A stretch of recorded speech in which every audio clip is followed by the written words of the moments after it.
Hello বন্ধুরা, আসসালামু আলাইকুম। কেমন আছেন সবাই? আশা করি ভালো আছেন এবং দূরে ও কাছে থেকে যে যেখান থেকে আমার ব্লগ ভিডিওগুলো দেখেন তাদের সকলকে অনেক অনেক শুভেচ্ছা এবং শুভকামনা করি।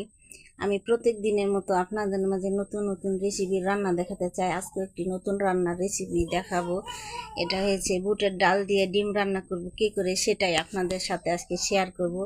প্রথমে এই ডিমটা আমি সিদ্ধ করে নিয়েছি পানিতে ফুটিয়ে কিছু সময় ধরে।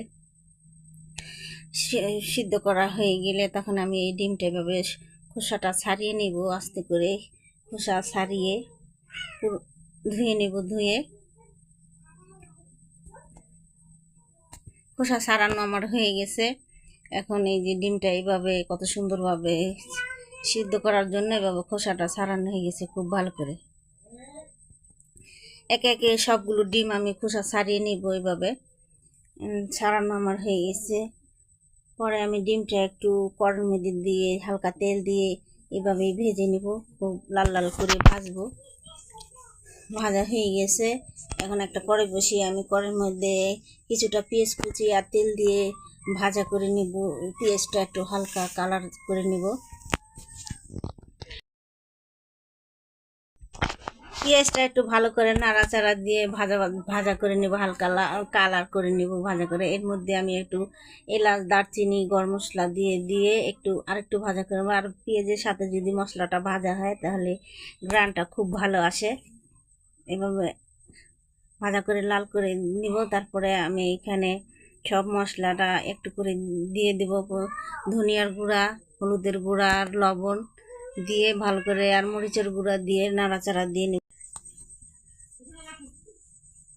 আদা রসুন বাটা সম্পূর্ণ মশলা যা প্রয়োজন সেটাই দিয়ে নাড়াচাড়া দিব। তার মধ্যে আমি একটু তেজপাতা দিয়েছি, এর মধ্যে কাঁচামরিচ দিয়েছি। কাঁচামরিচটা দিলে স্বাদটা অনেক ভালো হয়। আর লবণটা দিব স্বাদ মতো, তাহলে খেতে পরে যদি প্রয়োজন পড়ে আমি দেব, এখন আর দিব না। অল্প সামান্য দিয়ে নাড়াচাড়া দিয়ে ভালো করে মশলাটা কষিয়ে নেব যতটা সম্ভব। কষাতে হবে, একটু পানি দিব। দেওয়া হয় পানি দিয়ে মশলাটা কষালে ভালো হয়।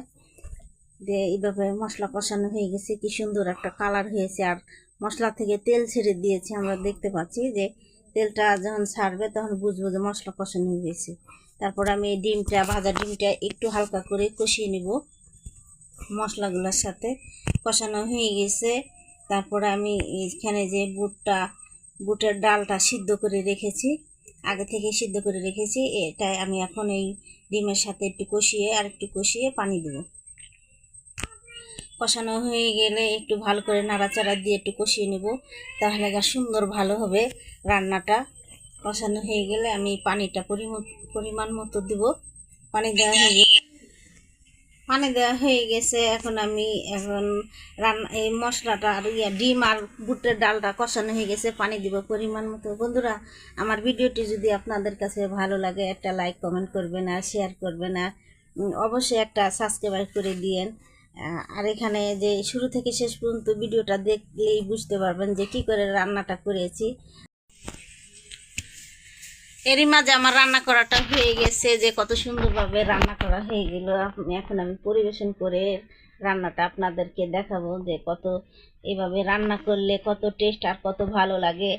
একবার হলেও এই রান্নাটা রান্না করে খেয়ে দেখবেন কত ভালো হয়।